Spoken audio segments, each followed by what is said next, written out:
صل على رسوله الكريم أما بعد فأعوذ بالله من الشيطان الرجيم بسم الله الرحمن الرحيم وكذلك نري إبراهيم ملكوت السماوات والأرض وليكون من الموقنين فلما جن عليه الليل رأى كوكبا قال هذا ربي فلما أفل قال لا أحب الآفلين فلما رأى القمر بازغا قال هذا ربي فلما أفل قال لئن لم يهدني ربي لأكونن من القوم الضالين فلما رأى الشمس بازغة قال هذا ربي هذا أكبر فلما أفلت قال يا قوم إني بريء مما تشركون إني وجهت وجهي للذي فطر السماوات والأرض حنيفا وما أنا من المشركين صدق اللہ العظیم۔ سورۃ الانعام کی آیت نمبر 75 سے آیت نمبر 79 تک 5 آیات کریمہ کی تلاوت ہوئی۔ ان آیات کریمہ میں اللہ تبارک و تعالی نے ایک منظر بیان فرمایا ہے جو کہ حقیقت پر مبنی ہے۔ اس سے پہلے رد شرک پر ایک مثال دی اور وہ فرضی تھی، اب رد شرک پر ہی دوسری مثال دی جا رہی ہے، لیکن یہ حقیقت پر مبنی واقعہ ہے۔ میں چاہوں گا کہ پہلے ہم پہلی آیت کریمہ کا ترجمہ پڑھ لیں، پھر بات کو سمجھنے کی کوشش کریں۔ وَكَذَلِكَ نُرِي إِبْرَاهِيمَ مَلَكُوتَ السَّمَاوَاتِ وَالْأَرْضِ وَلِيَكُونَ مِنَ الْمُوقِنِينَ، اور ہم اس طرح ابراہیم کو آسمانوں اور زمین کے عجائبات دکھانے لگے تاکہ وہ خوب یقین کرنے والوں میں ہو جائیں۔ یہاں اس آیت کریمہ میں 2 باتیں سمجھنے والی ہیں۔ پہلی بات، اللہ نے عجائبات قدرت دکھانے کا ذکر کیا ابراہیم علیہ السلام کو، تو وہ کیا عجائبات تھے؟ نمبر 2، عجائبات دیکھنے کے بعد ابراہیم علیہ السلام کا یقین کیا کامل ہوا یا پہلے سے ہی یقین کامل تھا؟ یہ 2 باتیں سمجھنے والی ہیں۔ پہلی بات، عجائبات قدرت کیا دیکھے؟ اس کو سمجھنے اور جاننے کے لیے ذرا ایک درس پیچھے چلے جائیں تو وہ بات آپ کے ذہن میں آ جائے گی کہ ابراہیم علیہ السلام جس دور میں پیدا ہوئے اس دور میں لوگ ستاروں کی، چاند کی، سورج کی اور مختلف مخلوقات کی پوجا کرتے تھے۔ اللہ پاک نے ابراہیم علیہ السلام کی زبان سے نبوت کا اظہار کرنے سے پہلے ہی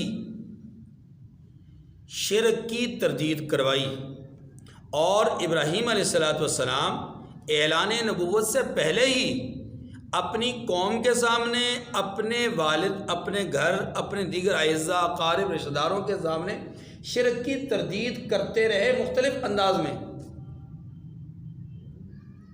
لہٰذا ابراہیم علیہ السلام کا اعلان نبوت کے بعد جو منظر ہے اس کی طرف اشارہ کیا گیا کہ جب آپ نے اعلان نبوت فرما دیا تو جس چیز کا یقین پہلے سے آپ کو تھا اس چیز کا اللہ نے جو ہے ان کے سامنے ان کی آنکھوں کو مشاہدہ بھی کروایا بہت ساری چیزوں کا، اور اس مشاہداتی اور تجرباتی عمل سے گزر کر کے ابراہیم علیہ السلام اب اپنی دعوت میں مزید پختہ ہو گئے۔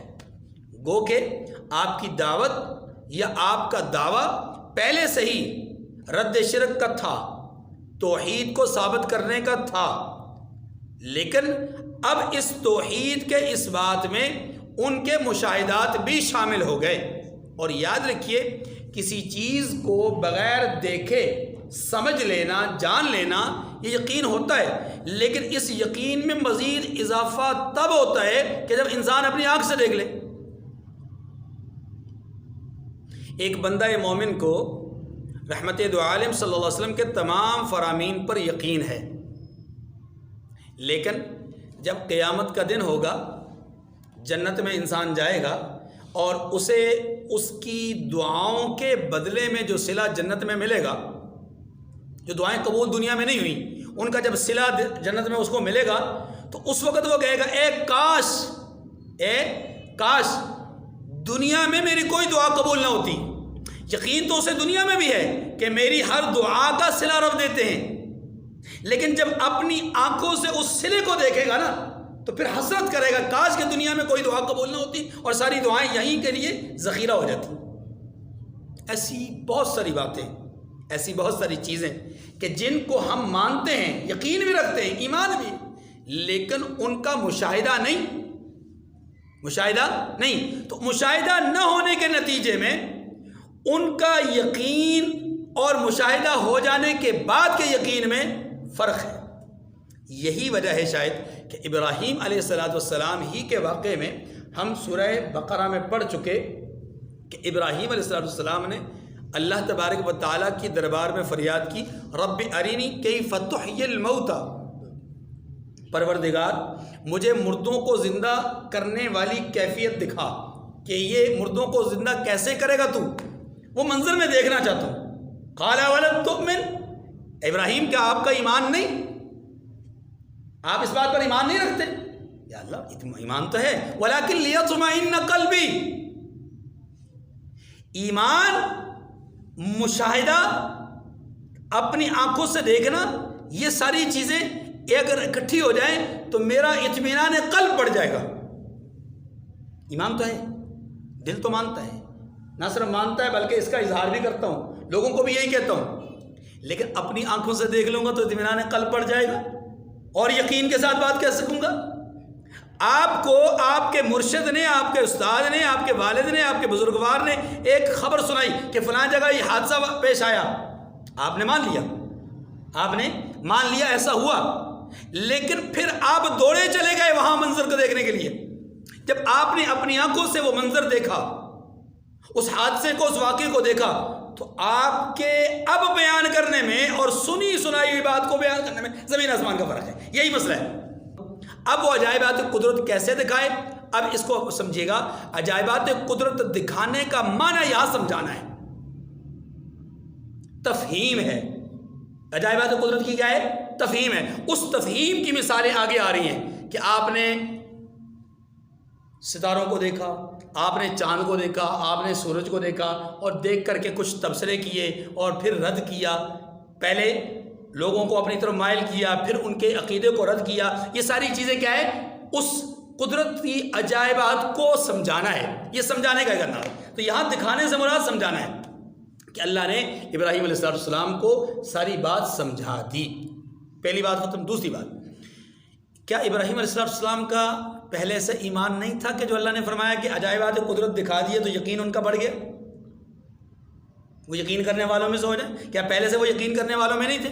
جواب اس کا یہ کہ یقین کرنے والوں میں سے تھے. بات پہلے بھی عرض کر دی کہ یقین کرنے والوں میں سے تو پہلے ہی تھے.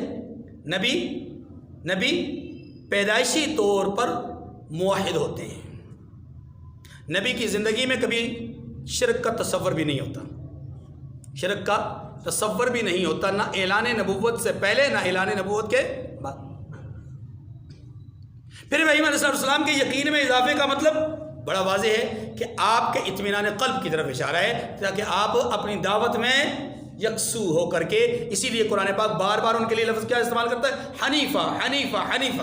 یکسو ہو کر کے آپ نے دعوت حق دی، دعوت توحید دی. ٹھیک ہے جی بات.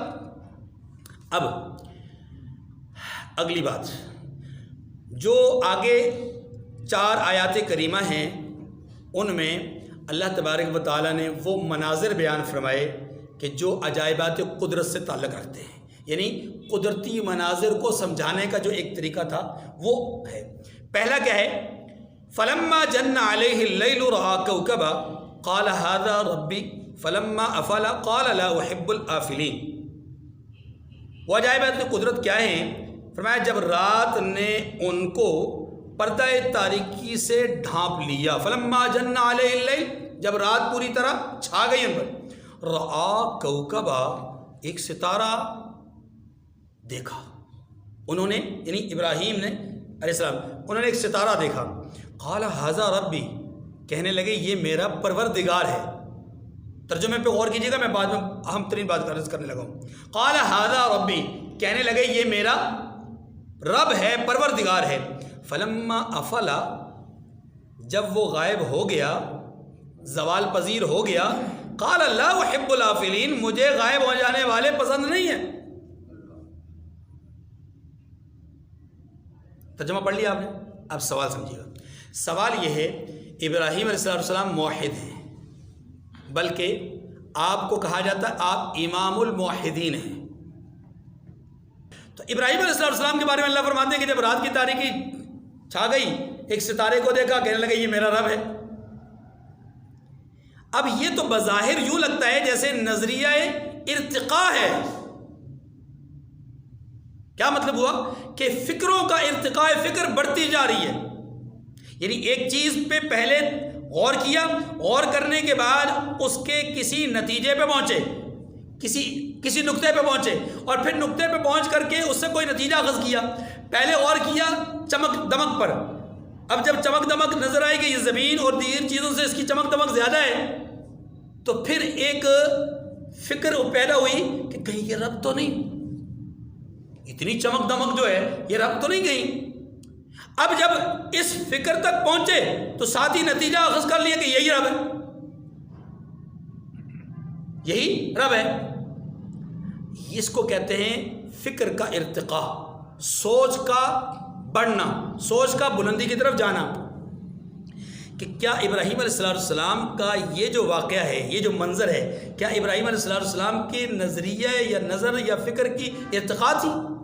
اگر یہی مان لیا جائے کہ بتدریج ابراہیم علیہ السلام پہلے ایک چیز پر غور کرتے ہیں، پھر اس کو رب سمجھتے ہیں، پھر جب وہ زوال پذیر ہوتا ہے تو پھر کہتے ہیں یہ رب نہیں ہو سکتا، تو اس کا مطلب تو یہ ہوا نعوذ باللہ ابراہیم علیہ السلام کو اپنے رب کے رب ہونے میں شک تھا۔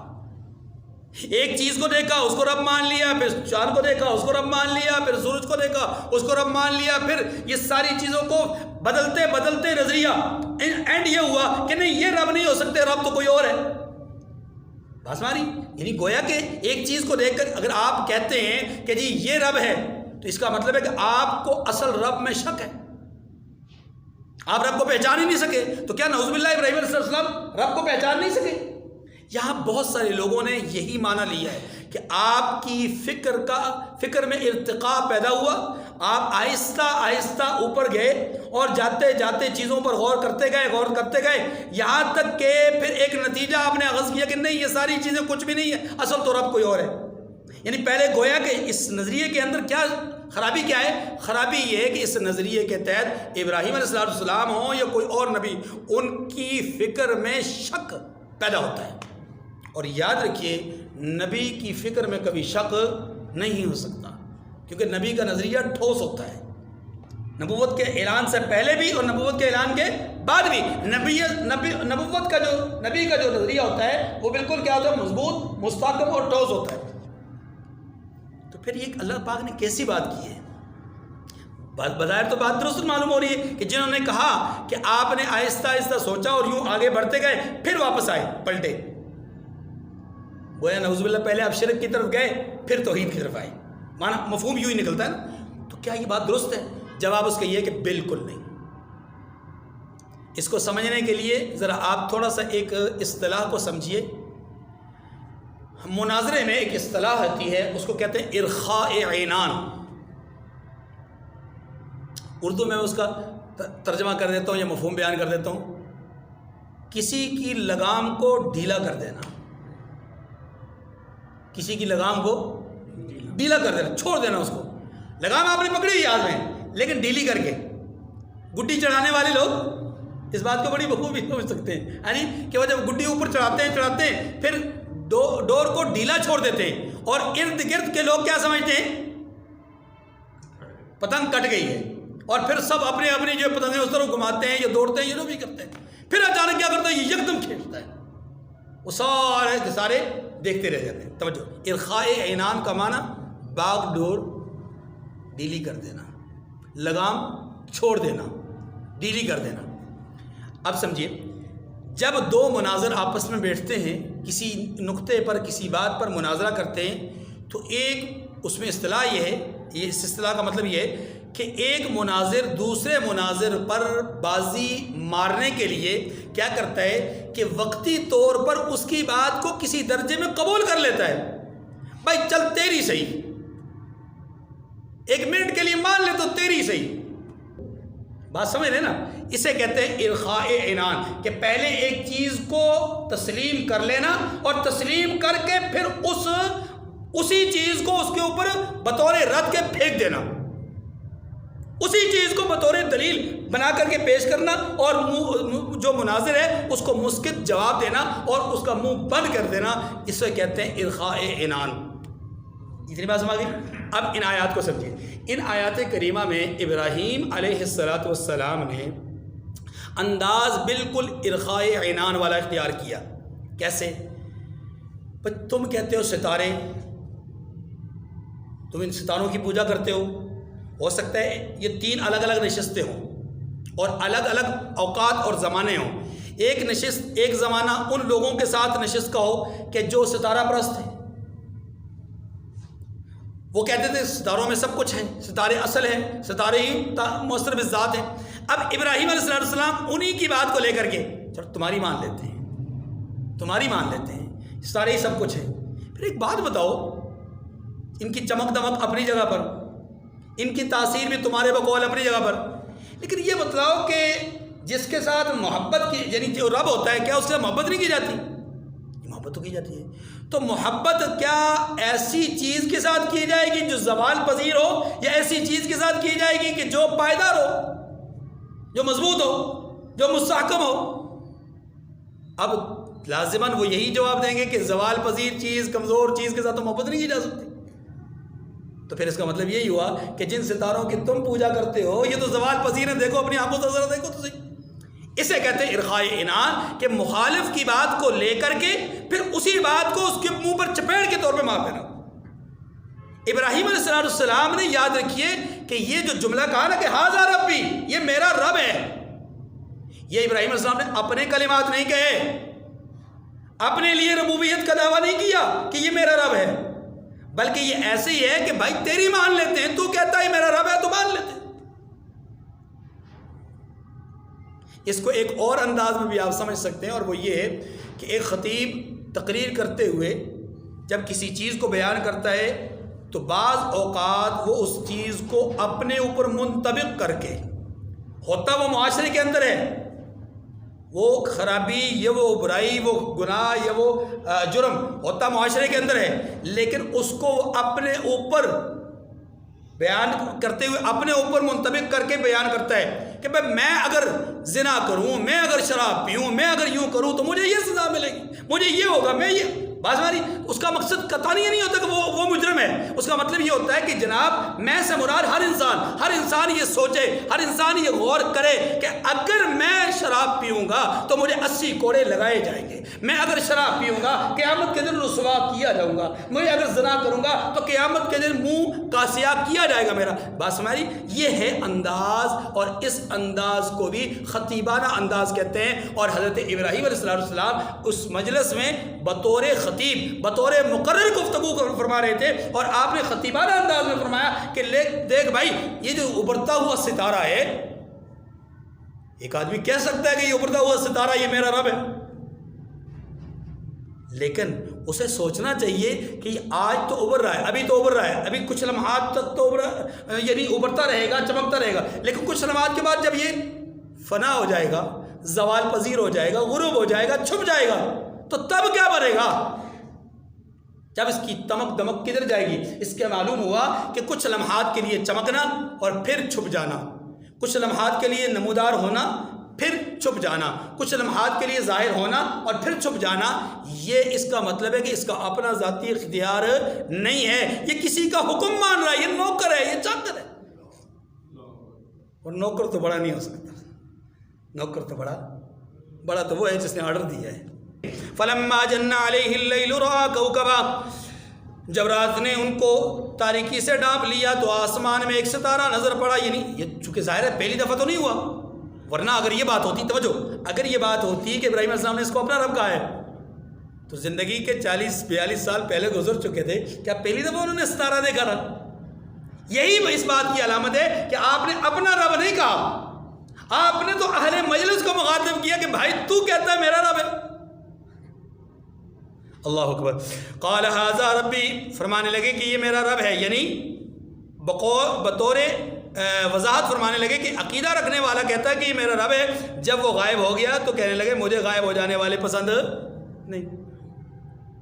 یعنی یہ سوچ ہونی چاہیے نا، یعنی کہنا یہ چاہتے ہیں کہ بھائی یہ سوچ ہونی چاہیے کہ جب ایک آدمی اس بارے میں عقیدہ رکھتا ہے تو جب اس کو زوال ملے تو پھر اس کو یہ بھی سوچنا چاہیے کہ زوال ہونے والا تو رب نہیں ہو سکتا، کیونکہ رب کو زوال نہیں ہے۔ آگے فلما رأى القمر بازغا قال هذا ربی، بالکل وہی منظر ہے کہ پھر کبھی کسی وقت کسی جگہ پر ستارہ پرستوں کے بجائے اب چاند پرست سامنے آ گئے تو فرمانے لگے، پھر جب چاند کو دیکھا تو چمک رہا تھا تو کہنے لگے یہ میرا پروردگار ہے۔ فلما افلا، پھر جب وہ چھپ گیا، قال لئن لم يهدني ربي لأكونن من القوم الضالين، تو بول اٹھے کہ اگر میرا پروردگار مجھے سیدھا راستہ نہیں دکھائے گا تو میں ان لوگوں میں ہو جاؤں گا جو بھٹک رہے ہیں۔ یعنی یہ سوچنے والے کو سوچنا چاہیے کہ بھائی اگر میں ان چیزوں سے برات کا اظہار نہیں کروں گا تو میں تو گمراہ ہو جاؤں گا۔ اپنے بارے میں نہیں کہہ رہے، خطیبانہ انداز ہے کہ اس عقیدہ رکھنے والے کو سوچنا چاہیے۔ فلما رأى الشمس بازغة قال هذا ربي هذا اکبر، پھر جب سورج کو دیکھ کر کے جگمگا رہا ہے، سورج کو دیکھا کہ وہ جگمگا رہا ہے تو کہنے لگے میرا پروردگار یہ ہے، ھذا اکبر، یہ سب سے بڑا ہے۔ یعنی جو اس قسم کے، اچھا یہ یہاں پر ایک اور نقطہ بھی سمجھ لیجئے، اگر ابراہیم علیہ السلام ان چیزوں کو اپنا رب کہتے، جیسے بعض لوگوں نے کہا کہ جی آپ کی فکری ارتقاء کی نشانی ہے، بھائی فکری ارتقاء کا اگر مسئلہ ہوتا تو پہلے آپ سورج کی بات کرتے، پہلے آپ کس کی بات کرتے؟ کیونکہ چمک دمک میں سب سے زیادہ سورج تھا نا، آپ نے سورج کی بات نہیں کی، آپ نے مخالفین کو رد کرنے کے لیے پہلے ہلکی چیز کی عبادت کرنے والوں کو رد کیا، پھر اس سے اوپر پھر سب سے زیادہ چمک دمک رکھنے والے کی پوجا کرنے والوں کو رد کیا۔ اصل میں بات یہ ہے آپ کا یہ فکری ارتقاء نہیں ہے، آپ کا تردیدی ارتقاء ہے کہ آپ رد کر رہے ہیں ارتقاء، سٹیپ بائی سٹیپ آپ جو ہے وہ انکار کر رہے ہیں یا رد کر رہے ہیں۔ قال ھذا ربی ھذا اکبر، فرمانے لگے کہ یہ میرا پروردگار ہے، یعنی خطیبانہ انداز، یہ سب سے بڑا ہے۔ فلما فلت قال یا قوم انی بریء مما تشرکون، مگر جب وہ بھی غروب ہو گیا تو کہنے لگے لوگوں جن چیزوں کو تم اللہ کا شریک بناتے ہو میں ان سے بیزار ہوں۔ انی وجہت وجہی للذی فطر السماوات والارض حنیفا وما انا من المشرکین۔ سورج، چاند یا ستاروں کی پرستش کرنے والوں سن لو، میں ان تمام چیزوں کی پرستش سے، پوجا پاٹ سے کل بھی بیزار تھا، کل بھی بری ذمہ تھا، آج بھی بری ہوں، نہ میں کل ان کو خدا کے ساتھ شریک سمجھتا تھا، نہ آج ان کو خدا کے ساتھ شریک سمجھتا ہوں۔ یہ ہے مفہوم اس آیت کریمہ کا۔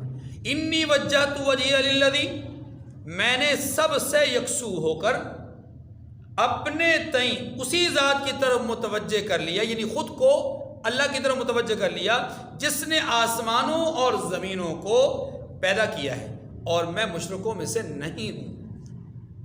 یہ جملہ بھی وضاحت کے ساتھ بتلاتا ہے کہ ابراہیم علیہ السلام کا یہ فکری ارتقاء نہیں تھا۔ جیسا کہ بعض لوگوں کو غلط فہمی ہوئی کہ یہ چونکہ بچپنے کے واقعات ہیں اور اس زمانے میں ابراہیم علیہ السلام نعوذ باللہ توحید کے سمجھنے میں اس مدارج پہ نہیں پہنچے تھے، بالکل غلط بات ہے۔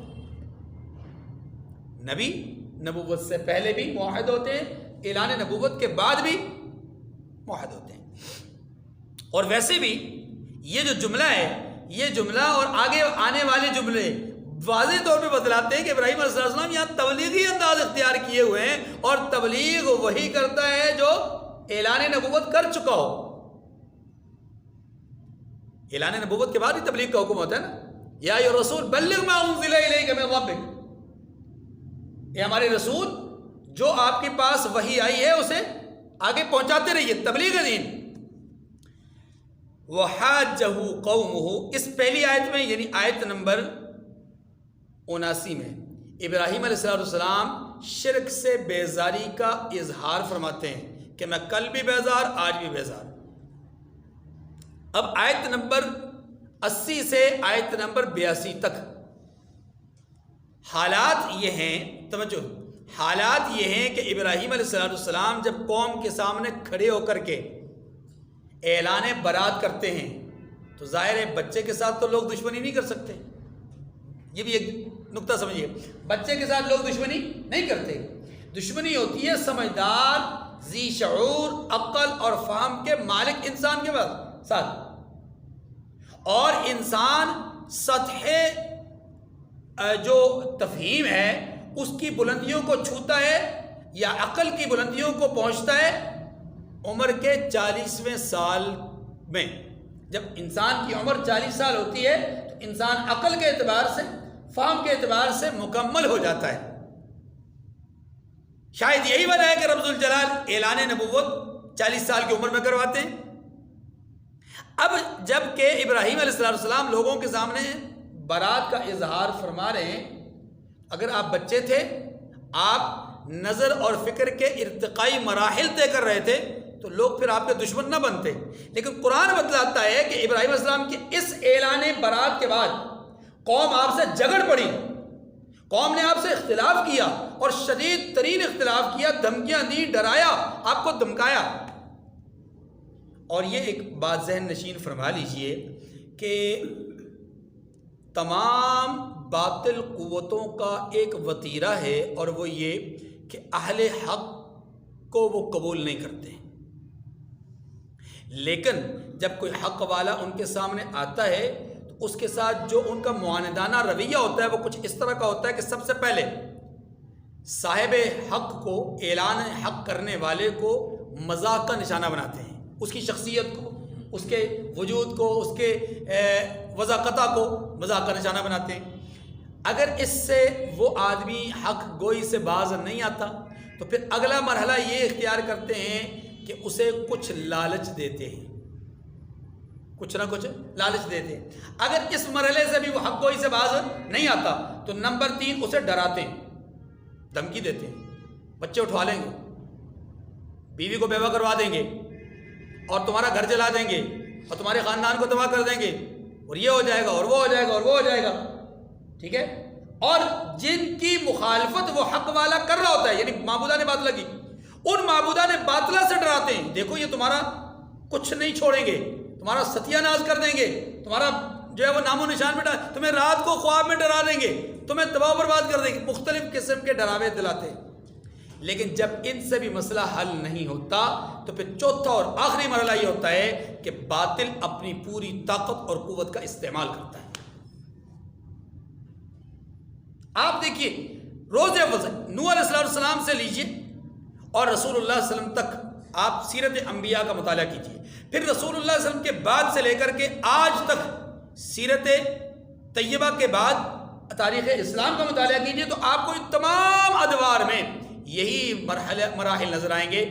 یا ہنسا جائے گا، اس سے کام چل گیا تو ٹھیک، نہ چلا تو پھر لالچ دی جائے گی، اس سے کام چل گیا تو ٹھیک، نہیں تو پھر ڈرایا جائے گا، نہیں اس سے بھی کام نہ چلا تو پھر مار دیا جائے گا، طاقت کا استعمال، جیل میں بند کر دیا جائے گا، جو بھی ظلم اور تشدد وہ کر سکتے ہیں کریں گے۔ یہاں پر انہی مراحل کا ذکر ہے، فرمایا وَحَاجَّهُ قَوْمُهُ، ابراہیم علیہ السلام کے ساتھ ان کی قوم ان سے بحث کرنے لگی، بچے کے ساتھ بحث کوئی نہیں کرتا، ٹھیک ہے جی، اس نقطے کو ذہن میں رکھیے گا۔ آگے فرمایا قَالَ تُحَاجُّونِّي فِي اللَّهِ وَقَدْ هَدَانِ، ابراہیم علیہ السلام نے ان سے کہا کہ تم مجھ سے اللہ کے بارے میں بحث کرتے ہو۔ یہ جملہ بتلاتا ہے کہ آپ مبلغ تھے، آپ نبی تھے، اور یہ بچکانا یا بچپنے کی گفتگو نہیں ہے. وَلَا خَافُ مَا تُشْرِكُونَ بِهِ إِلَّا أَن يَشَاءَ رَبِّي شَيْئًا. اور جس سے تم مجھے ڈرانا چاہتے ہو نا معبودان باطلہ سے، سنو. اللہ اکبر. وقد ہدان، اللہ کے بارے میں تم بحث کرتے ہو حالانکہ اللہ نے مجھے سیدھی راہ دکھلائی ہے. وَلَا خَافُ مَا تُشْرِكُونَ بِهِ إِلَّا أَن يَشَاءَ رَبِّي شَيْئًا. اور جن چیزوں کو تم اس کا شریک بناتے ہو میں ان سے نہیں ڈرتا. اپنے معبودان باطلہ سے ڈراتے ہو تو میں ان سے نہیں ڈرتا. ہاں ایک بات سمجھ لو کہ دنیا میں رہتے ہوئے، زندگی گزارتے ہوئے کبھی مجھے تکلیف آ سکتی ہے، پریشانی ہو سکتی ہے، کوئی بخار، کوئی نزلہ، کوئی زکام، کوئی چوٹ، کوئی سلسلہ آ سکتا ہے. تو میں قبل از وقت بتا دیتا ہوں کہ یہ تمہارے معبودان باطلہ کی کارستانی نہیں ہوگی، یہ اللہ کی منشا ہوگی. الا ان یشاء ربی شیئا. عقیدہ ایک ایک لفظ کے ساتھ عقیدہ بالکل کلیئر کیا جا رہا ہے. الا ان یشاء ربی شیئا. ہاں اگر میرا رب چاہے گا تو مجھے تکلیف آئے گی، اگر رب نہیں چاہے گا تو تکلیف نہیں آئے گی. اوہو، یہاں وہ بات یہاں ذہن میں لانا بہت ضروری ہے کہ اس جملے کو مد نظر رکھ کر کے ابراہیم علیہ السلام نے اس وقت تو یہ جملہ کہہ دیا، لیکن بعد میں آنے والے وقت میں جب اسی نمرود نے آپ کو آگ میں ڈالا، انہوں نے چاہا تکلیف ہو لیکن رب نے نہیں چاہا تو تکلیف نہیں ملی. ہاں جی. اللہ وسع ربی کل شیء علما. میرا پروردگار اپنے علم سے ہر چیز پر احاطہ کیے ہوئے، یعنی میرے رب کو علم ہے کہ مجھے کہاں تکلیف آنی ہے کہاں نہیں آنی. افلا تتذکرون، کیا تم خیال نہیں کرتے؟ یہ جملہ بھی بتلاتا ہے کہ ابراہیم علیہ السلام نبی تھے. توجہ، اس جملے کے پس منظر میں کیا چیز ہے؟ دیکھیے شرک کس کو کہتے ہیں، یہ بات ہم پہلے پڑھ چکے ہیں. شرک کہتے ہیں اللہ ذوالجلال کو معبود تصور کرتے ہوئے، اللہ کو رب مانتے ہوئے صفات میں یا کچھ اختیارات میں دوسروں کو اس کے شریک، ہم پلہ اور اس کا پارٹنر تصور کیا جائے، یہ شرک ہوتا ہے. اگر اللہ کو مانا ہی نہ جائے تو شرک نہیں ہے. پارٹنرشپ تو تب ہوتی ہے نا پہلے سے کسی کا کوئی سلسلہ موجود ہو تو پھر دوسرا ساتھ شامل ہو تو کہا جاتا ہے پارٹنر. اگر پہلے سے موجود ہی کوئی نہیں ہے، اکیلا آدمی کوئی کاروبار شروع کر رہا ہے تو وہ پارٹنرشپ تو نہیں ہے. ایسے ہی اللہ کی الوہیت اور معبودیت کو مکہ کے مشرکین بھی مانا کرتے تھے، حضرت ابراہیم علیہ السلام کے زمانے کے مشرکین بھی مانا کرتے تھے. اللہ معبود ہے، اللہ الہ ہے، لیکن وہ وحدہ لا شریک کے قائل نہیں تھے. اسی بات کو سمجھایا کہ دیکھو جس نقطے پر میں اور آپ دونوں جمع ہیں وہ نقطہ کیا ہے؟ اللہ ہے، اللہ کا وجود ہے، اللہ معبود ہے، اللہ الہ ہے. اس نقطے پر ہم جمع ہیں تو آؤ اسی نقطے کو لے کر کے آگے بڑھتے ہیں. افلا تتذکرون، تم غور نہیں کرتے کہ یہ معبودان باطلہ کچھ نہیں کر سکتے، جو کچھ کر رہا ہے اسی نے کرنا ہے. وَكَيْفَ أَخَافُ مَا أَشْرَكْتُمْ وَلَا تَخَافُونَ أَنَّكُمْ أَشْرَكْتُمْ بِاللَّهِ مَا لَمْ يُنَزِّلْ بِهِ عَلَيْكُمْ سُلْطَانًا. یہ بھی اسی کی وضاحت جو میں نے عرض کی ہے. فرمایا بھلا میں ان چیزوں سے جن کو تم اللہ کا شریک بناتے ہو کیوں کر ڈروں، جبکہ تم اس سے نہیں ڈرتے کہ اس سے نہیں ڈرتے کہ خدا کے ساتھ شریک بناتے ہو جس کی اس نے کوئی سند بھی نازل نہیں کی. یعنی ڈرنا تو اس معاملے میں چاہیے نا کہ اللہ کے ساتھ شریک ٹھہرا رہے ہو، اس معاملے میں ڈرنا چاہیے. تم ڈرتے نہیں اور مجھے ڈرانے کی کوشش کرتے، میں کیوں ڈروں؟ یہ ڈرنے والی بات ہی نہیں ہے. میں تو حق بات کر رہا ہوں اور حق بات کرنے والے کو ڈرنا نہیں چاہیے. بس اتنی سی بات. آگے فَأَيُّ الْفَرِيقَيْنِ أَحَقُّ بِالْأَمْنِ إِن كُنتُمْ تَعْلَمُونَ. فرمانے لگے کہ اب دونوں فریقوں میں سے کون سا فریق امن اور جمعیت خاطر کا مستحق ہے، یعنی کون سا فریق امن کا مستحق ہے، یہ کیا ہے ان قریب معلوم ہو جائے گا. ان کنتم تعلمون، اگر تم سمجھ رکھتے ہو تو بتلاؤ. یعنی دو گروہ بن گئے. دیکھیے غور کیجیے، دو گروہ بن گئے اعلان برات کے بعد. ایک گروہ ابراہیم علیہ السلام بذات خود اور دوسرا گروہ پوری قوم. قوم کا خیال اور تصور یہ ہے کہ یہ چھوٹے چھوٹے جو بت ہیں، چھوٹے چھوٹے جو معبودان ہیں، یہ چاند سورج ستارے ہیں، یہ بھی اللہ کی صفات رکھتے ہیں، اختیارات رکھتے ہیں، لہذا یہ بھی معبود ہے. ابراہیم علیہ السلام کا دعویٰ اور بالکل درست دعویٰ یہ تھا کہ اللہ کے سوا کوئی عبادت کے لائق، معبودیت کے مستحق اللہ کے سوا کوئی بھی نہیں. اب یہ دو گروپ بن گئے. اب فرمانے لگے کہ ہم میں سے کون حق پر ہے. اگر تم سمجھتے ہو، کچھ عقل بوجھ رکھتے ہو تو اس کو فیصلہ کرو. وہ فیصلہ کیا ہے؟ وہ فیصلہ یہ ہے کہ الذین آمنوا ولم یلبسوا ایمانہم بظلم اولئک لہم الامن وہم مہتدون۔ فرمانے لگے کہ اگر سمجھ رکھتے ہو تو بتاؤ، یہ تو نہیں بتائیں گے، اللہ کہتے ہیں یہ تو نہیں بتائیں گے، ہم بتا دیتے ہیں کہ جو لوگ ایمان لائے اور اپنے ایمان کو ظلم سے مخلوط نہیں کیا، ظلم سے ملتبس نہیں کیا، ظلم سے اپنے ایمان کو گندا نہیں کیا، ٹھیک ہے، اولئک لہم الامن وہم مہتدون، ان کے لیے امن ہے اور وہی ہدایت پانے والے۔ توجہ جی، یہاں دو باتیں سمجھنے والی ہیں، ایک لفظ امن 2 دفعہ آیا اور دوسرا ظلم کا لفظ ہے۔ ترجمہ پھر اس آیت کا پڑھ لیں، آپ کو سوال سمجھ میں آئے گا۔ الذین آمنوا ولم یلبسوا ایمانہم بظلم، جو لوگ ایمان لائے اور اپنے ایمان کو ظلم سے مخلوط نہیں کیا، ظلم سے ملایا نہیں، ظلم سے ملتبس نہیں کیا، ٹھیک ہے جی، اولئک لہم الامن، وہ امن والے ہیں۔ ظلم کس کو کہتے ہیں؟ ظلم کا لفظی معنی ہے گناہ کرنا۔ ظلم کا لغوی معنی کیا ہے؟ اب آیت کا ترجمہ یہ ہوا کہ وہ لوگ کہ جو ایمان لائے اور انہوں نے کوئی گناہ نہیں کیا، ایمان کے ساتھ کوئی گناہ، یعنی حالت ایمان میں کوئی گناہ نہیں کیا، تو وہ نجات پانے والے ہیں۔ امن کا معنی ہے نجات، یہ پہلے تو یہ سمجھ، امن کا معنی کیا ہے؟ نجات۔ تو امن والا کون ہے؟ ہم دونوں گروہوں میں سے، یعنی نجات کس گروہ کی ہوگی؟ فرمایا اس گروہ کی جس گروہ کے ایمان میں گناہ نہیں، جس گروہ کے ایمان میں گناہ۔ اب یہ آیت کریمہ نازل ہوئی نا تو صحابہ کرام پریشان ہو گئے، ہمیں تو شاید سن کر کے پتہ ہی نہیں چلا نا کہ بات کیا ہو رہی ہے۔ صحابہ کرام ہو گئے پریشان اور وہ آپس میں بات چیت کرنے لگے کہ ہم میں سے کون سا ایسا آدمی ہے جس سے کوئی نہ کوئی گناہ نہیں ہوتا، کیونکہ ظلم کا معنی یہ ہے کہ معمولی درجے کا گناہ بھی اس میں شامل ہے، بڑے سے بڑا گناہ بھی شامل ہے۔ حتیٰ کہ میں ایک مثال دیتا ہوں، مثال کے طور پر ہم باہر نکلتے ہیں مسجد سے بھی، تو ہم نکلتے ہوئے اپنا پاؤں کسی کے جوتے پر رکھ دیتے ہیں، یہ بھی ایک درجے کا گناہ ہے۔ ہم میں سے ایسے ہزاروں گناہ دن کو لوگ کر جاتے ہیں۔ تو صحابہ کرام کو پریشانی ہو گئی کہ اس طرح کے گناہ تو ہماری زندگیوں میں ہیں، چھوٹے چھوٹے گناہ ہیں، ٹھیک ہے، تو ہم میں سے بخشا کون جائے گا، پھر نجات کس کی ہوگی؟ پریشانی ہو گئی نا۔ یہ ایسی ہی پریشانی ہے کہ ایسی پریشانی اور بھی کئی مواقع پر ہوئی۔ مثال کے طور پر ایک موقع پر ایک صحابی کو پریشانی ہوئی، کس بات سے؟